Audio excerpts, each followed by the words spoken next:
قرآن پاک کی سورۃ التوبہ کی آیت نمبر 129 ہے۔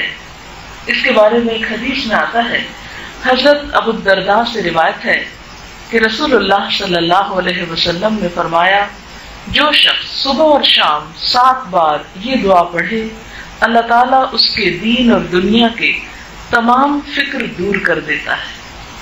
یعنی گویا سارے فکروں اور اندیشوں سے نجات کا نسخہ اور وظیفہ ہے۔ حسبی اللہ لا الہ الا ہو علیہ توکلت وہو رب العرش العظیم۔ حسبی اللہ، کافی ہے مجھ کو اللہ، لا الہ الا ہو، اس کے سوا کوئی الہ نہیں، علیہ توکلت، اسی پر میں نے توکل کیا، وہو، اور وہ، رب العرش العظیم، عرش عظیم کا رب ہے۔